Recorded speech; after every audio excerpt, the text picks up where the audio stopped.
Hoje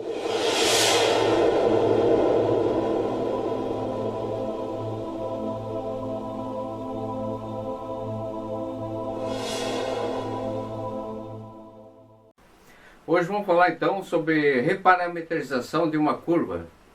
Então, lembrando, aqui ó, né? Aqui é R2, aqui o intervalo da reta, o intervalo vamos chamar de I, certo? E nós temos uma função alfa, está definida no intervalo I, levando alfa de t, certo? Alfa de t, você vai ser um vetor. Para cada t, alfa de t é um vetor. Lá em R2, então aqui é R2, porque nós estamos trabalhando inicialmente com curvas em R2, mas essa videoaula vale tanto para curvas em R2 como para curvas também em R3. É a mesma coisa, é o mesmo raciocínio, tá? Então vamos definir, então, alfa na verdade é uma curva que vai do intervalo contido igual aos reais, pode ser todos reais, ela pode... O I pode assumir todos os valores possíveis dentro dos reais e vai ser em R2, certo? Alfa de t para nós é x de t e y de t. X de t fica aqui e o y de t vai estar ali. Então, olha só. Dentro do intervalo eu posso ter um t0 aqui e posso ter um t1 aqui, como início da curva. T geralmente é o tempo que nós falamos. Então, alfa de t0 eu posso colocar aqui, ó.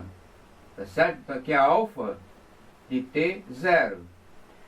E percorrendo nesse sentido, tá certo? O t crescendo, aqui nós teríamos um alfa de t1. Tá legal? Então é o seguinte, nós queremos ver se de repente dá para reparametrizar, ou seja, aqui a alfa de t vai ter uma expressão, por exemplo, t e t, tá certo? Esse vai ser o nosso exemplo. Alfa de t igual a tt.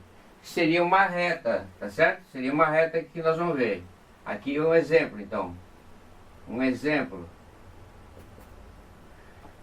Nós queremos, então, na verdade, achar uma outra curva, beta, que possa substituir a alfa, no seguinte sentido, de que o traço de uma curva beta, que vai substituir a alfa, ou seja, mudando o parâmetro t, tá certo? Ela vem a ter o mesmo traço, ou seja, essa mesma forma que está aqui, independente do percurso do objeto que é objeto de estudo. O objeto, o objeto lá na física, né? O objetivo é estudar a trajetória, tá? Então nós não estamos preocupados com a trajetória. Quando o t está crescendo, o que acontece com a curva? O objeto ao longo da curva, tá certo? Para determinar a velocidade, aceleração, esse tipo de coisa. Trabalho, força e tal. Então, para a geometria diferencial, o que interessa para nós é só o aspecto geométrico da curva, onde a gente vai querer estudar curvatura e esse tipo de coisa, tá? Comprimento de arco, curvatura. Então, se eu tenho alfa de t, que tal, já deixei aqui para não confundir, que tal nós pegarmos um outro intervalo da reta, R, tá certo? Aqui R0 e aqui R1. De tal maneira que eu tenho uma função que esse aqui é o intervalo J. Melhor seria dizer para nós que aqui para nós é o intervalo J, não muda nada. É o intervalo J, tá certo? Está definido no intervalo J, tá? E aqui nós queremos obter o intervalo I, de tal maneira que todos os elementos que estão aqui no intervalo I são levados no intervalo J. Então essa é a primeira preocupação. Então, o que nós temos que exigir da função que vai fazer a reparametrização? O que nós vamos ter que exigir dessa função?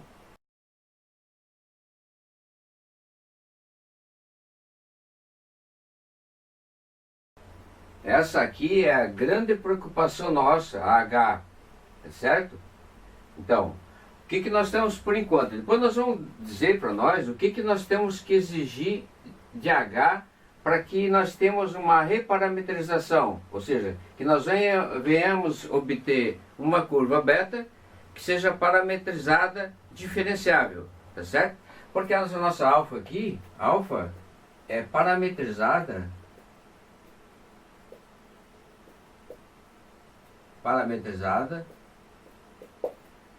diferenciável.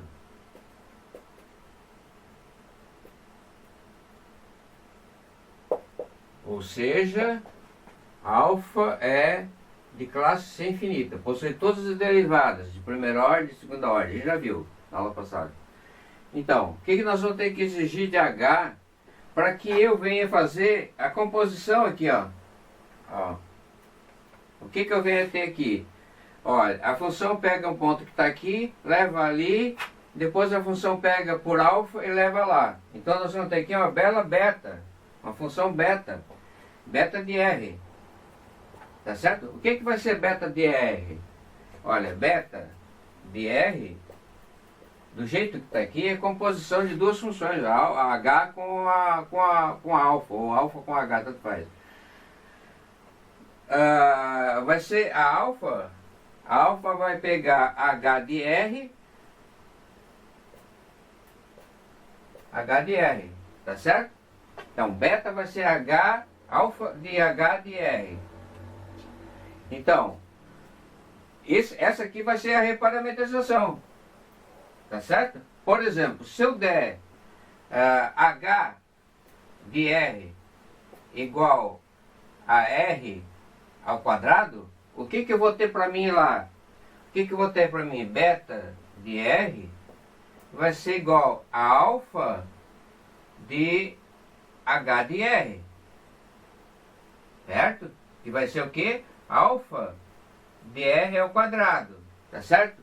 Então, se eu pegar aqui, por exemplo, o meu exemplo aqui, alfa de T igual a T e T, tá certo? Ela vai deixar as duas coordenadas iguais a T ao quadrado e T ao quadrado. Então, isso aqui vai ser igual a T a R ao quadrado, R ao quadrado e R ao quadrado. Tá certo? Então, eu vou ter, se isso aqui dá uma reta, x de t, y de t, dá uma reta, tá certo? E se eu me constituir no intervalo t0, t1, por exemplo, daqui até aqui, tá certo? Eu vou ter um pedacinho só, tá certo? O que é a minha alfa de R? Agora aqui, minha alfa de R vai ser a mesma coisa. Vai ser todos os pontos. Qual vai ser a imagem de alfa de R ao quadrado? Vai ser todos os pontos, todos os vetores da forma R ao quadrado, para cada R que eu tiver aqui. Tá certo? Então vai ser uma reta. Porque a coordenada x aqui é igual a coordenada y aqui. Então isso aqui vai ter o mesmo traço dessa aqui. A única diferença é que t ao quadrado cresce mais rápido, tá certo? Cresce mais rápido do que t, tá ok? Em termos de direção. Enquanto uma está aqui, a outra é t ao quadrado. Se estiver definido no intervalo, aqui é 0, 1, aqui é até 2, tá certo? Aqui eu vou ter 0, 1, aqui 2 e depois lá 4, tá certo? Então ela vai ter, se aqui for 1 e aqui for 2, aqui eu vou ter o que? Aqui a 0, 0 e 1. Se aqui for 0 e aqui for 1, tá certo? O que eu vou ter aqui? Eu vou ter t ao quadrado, r ao quadrado, aqui para mim vai ser 0 e aqui vai ser 1 também, tá certo? Então não muda nada para nós aqui, nesse sentido aqui. Vou esquecer isso aqui. Então não muda nada, nós vamos ter o mesmo traço aqui, tá certo? A única coisa que vai mudar é que... Ficar mais compridinho aqui. Vai ficar igual o desenho dali, tá? Então esse aqui é o x, né? X aqui é y. Agora aqui são os pontos alfa de R, tá certo? T ao quadrado, T ao quadrado. Então, quando o t cresce, está aqui, o outro t ao quadrado já estava lá na frente, tá certo? Então cresce mais rápido no sentido de percurso. Mas novamente frisando, a nossa preocupação é o quê? O traço. Então o traço de alfa aqui para nós, né? E aqui é beta, aqui é beta para nós. Beta é igual a alfa de H de R, né? Que vai dar uma bela alfa de R, tá certo? Então ela tem o mesmo traço, ó. Isso aqui, desenhando com outra cor. Se for de 0,1, for de 0,1, 0,1. Se for de 0,2, aqui 0,1 vai estar em 0,4, porque tem o quadrado. 2 ao quadrado dá 4. Então ela vai levar o intervalo. Se aqui for 0 e aqui fosse 2, eu ia levar em 2, em 0, aqui seria 2, aqui para nós, tá? 2 mais 2 dá 4, eu ia ter que levar aqui em 4. Então meu intervalo seria 0,4, tá certo? É isso que muda. Vamos fazer algumas considerações. A princípio, se alfa é parametrizada diferenciável, dessa forma que está aí, a composta dessa função aqui, ó, nós vamos exigir que essa função aqui, ó, ela seja diferenciável, tá certo? Diferenciável, pertence a ser infinito, como função de um intervalo no outro intervalo, tá certo? Então a composição de duas funções, né, essa aqui, né, vai ser diferenciável.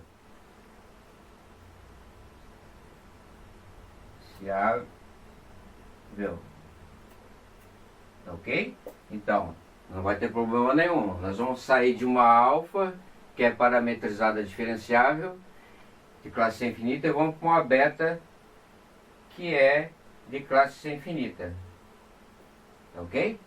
Agora uma questão. Independente da exigência que nós vamos fazer, nós temos que olhar o seguinte: se H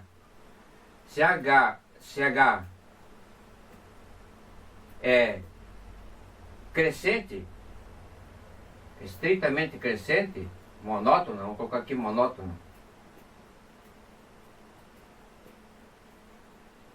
Monótona crescente, então o que vai acontecer?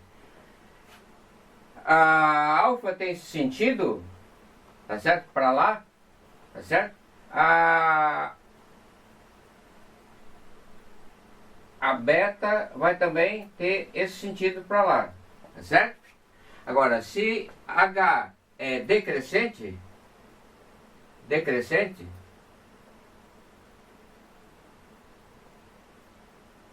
se alfa é decrescente, se a alfa tem esse percurso, falando em trajetória, para já dar um gancho na parte de cálculo vetorial, tá? Como nós falamos, até um ponto nós vamos estar junto, cálculo vetorial e geometria diferenciável, tá? Então, se alfa tem aquele percurso, tá? Então a beta vai ter percurso no sentido contrário, tá? Vai ter uma mudança de sentido, uma orientação. Então aqui a questão da orientação, aqui, orientação,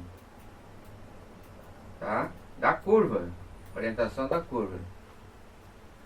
Legal?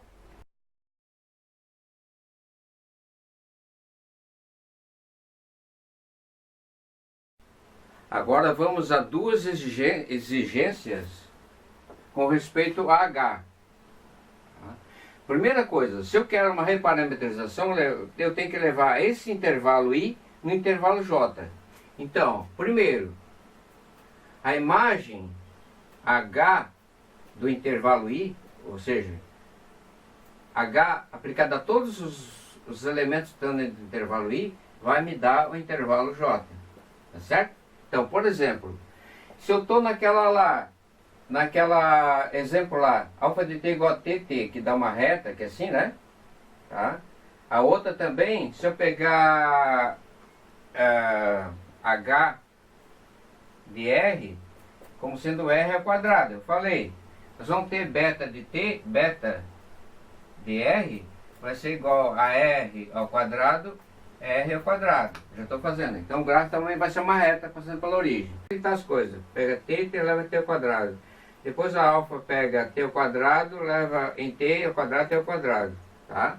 Então, olha, h. O que eu preciso de h? Que ela pega o intervalo 0, 1, tá certo? Porque ela é assim, né?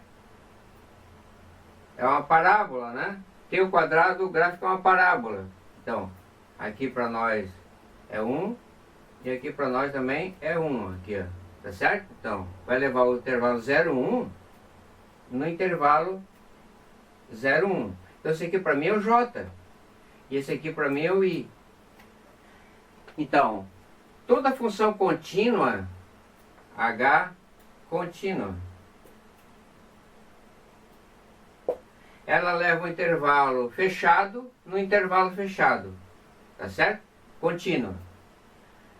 C, então vou colocar aqui C, H contínua, então H de I igual a J, tá certo? Como ela é diferenciável, ela é contínua, tá certo?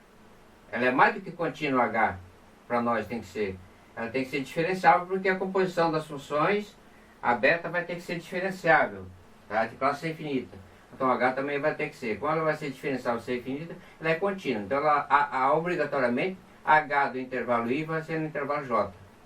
Tá legal? Temos que ter essa garantia de que a reparametrização por H, tá certo? Beta por H, o H me leve o I no intervalo J também, para depois eu aplicar alfa no intervalo J. Nós já temos então uma condição imposta para H. H não pode ser qualquer coisa para obter uma função beta que seja parametrizada, diferenciável, que seja uma reparametrização da função alfa. O que eu tenho que ter? Eu tenho que ter a garantia de que se eu parametrizei a função alfa obtendo beta através de H, eu venho obter a H de volta por beta. Então o que eu vou ter que ter? A garantia de que eu posso ter aqui, a garantia que eu venho a ter aqui H na menos 1. Eu tenho que ter aqui, tanto H, como a H está para cá, tá certo? H está assim. Então eu tenho que ter a garantia de que tenho que ter H na menos 1, tá certo? H na menos 1 é que vai me fazer a reparametrização de alfa, tá certo? Obter alfa novamente através de beta, tá ok? Então, o que acontece? Da composição, né? Alfa, então, de T, né? De T é igual a beta de H na menos 1 de R, certo? É isso aí, tá certo? Alfa de T é igual a H na menos 1 de R, tá certo? Então eu obtenho novamente a função alfa a partir de beta usando a inversa da função H. Agora,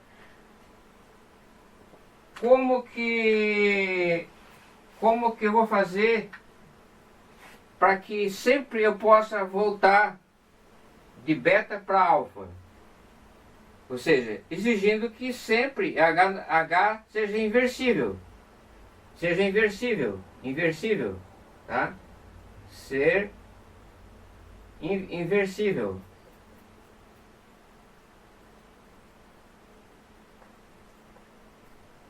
Ou seja, equivalente a dizer que H tem que ser bijetora. Tá certo? Ou seja, não leva dois elementos distintos aqui num único elemento lá. Porque depois quando eu fizer, se ela levar só lá, esse aqui, dois elementos, num elemento só aqui, um elemento aqui e outro elemento aqui, são diferentes, né? Levados lá no outro elemento. Quando fizer a função inversa, ela não vai ser função, porque ela vai pegar um elemento que está aqui e levar em dois valores distintos aqui. Então não posso ter isso aqui. Não posso ter isso aqui. Jamais. Isso aqui não posso ter.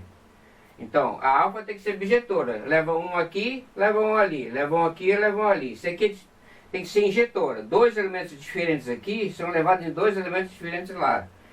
Isso tem que ser bijetora. Aqui não pode sobrar nenhum elemento aqui no intervalo J que não esteja associado a um elemento do intervalo I. Por isso que H de I tem que ser igual a J. Para ela ser o que? Aqui para mim, sobrejetora. Isso me garante que ela é sobrejetora. Tá? Mas não garante ainda que ela é injetora. Para ser injetora, isso aqui me garante que ela é sobrejetora. Não vai sobrar ninguém aqui no J, que não seja associado ao elemento aqui no I. Agora, como ela é bijetora, tá certo? O que é preciso para que essa função, afinal de contas, beta, H venha a ser bijetora? É que, como função de R em R, aqui como por exemplo, ela seja injetora. Olha só. Esse elemento aqui vai aqui e bate aqui. Esse elemento vai aqui e bate aqui. Ela é injetora. Ela é injetora. Injetora. Certo? Por isso que eu não podia pegar o intervalo de -1 até 1, porque daí ela não é injetora. Ela pegava dois elementos diferentes aqui e levava um elemento aqui. A imagem do intervalo de -1 até 1 seria o J, ainda de mesma coisa, tá? Seria a mesma coisa, tá? O J, mas ela não seria injetora. Como ela não seria injetora, ela não poderia ser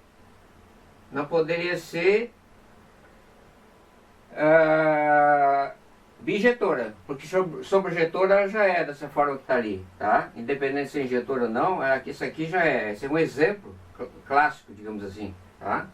Então, como H é bijetora, isso implica para nós necessariamente que H tem que ser crescente,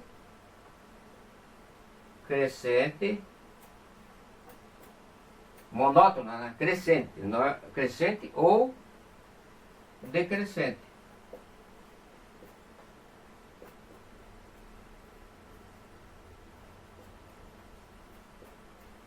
Certo? Então, se ela for crescente, tá certo? Definida no intervalo contínua crescente, tá? Contínua crescente, tá? Independente da orientação que a gente já viu ali, né? Vou tirar isso daqui. A composição F vai ser bijetora. Como ela vai ser bijetora, implica que crescente bijetora, né? Então existe H na -1, tá certo? H é inversível. Para H ser inversível, então, é necessário simplesmente que a função seja contínua. Não posso pegar qualquer função para fazer a reparametrização, ela tem que ser contínua. Mas antes de tudo, ela tem que ser classe C infinita. Daí é claro que ela vai ser contínua. Tá? Tem que preocupar então com a diferenciabilidade da reparametrização, com a mudança de parâmetros, digamos assim, tá certo?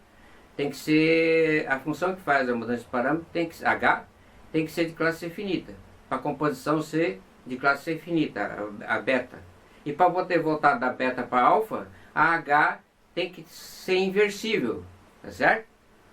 E para ser inversível, a única maneira dela é que ela seja crescente ou decrescente, porque toda função definida no intervalo fechado, né, contínua, se for crescente, se ela não fosse contínua, ela poderia simplesmente pegar aqui nesse furo aqui, ó. Se ela não fosse contínua, ela podia nesse ponto que está aqui e colocar aqui para baixo, ó. Colocar aqui para baixo um valor. Em vez de estar crescendo, ela decresceu aqui, porque ela não é contínua. Ela está chegando ali crescendo, tá? Aqui também crescendo, mas chegou nesse ponto aqui, ela deu um salto aqui para baixo, decresceu, porque ela não é contínua. Então, para garantir isso, ela tem que ser contínua em todos os pontos. Então, sendo contínua e ela sendo crescente ou decrescente, ela vai ser bijetora. Portanto, ela vai ter um H na -1 que é inversa. Para fazer a mudança, retornar de beta para alfa. Então, o grande objetivo para nós, diante da questão de reparametrizar uma curva, tá, vai ser a reparametrização por comprimento de arco. Esse é o nosso grande objetivo. É poder reparametrizar uma curva dada pelo seu comprimento de arco. Tá? Nós vamos ver lá as condições, como é possível e como é feita a reparametrização por comprimento de arco. Tá? Não esqueça de dar um like nos nossos vídeos aí, né? E se inscrever no nosso canal. Espero que a aula tenha sido útil e um grande abraço.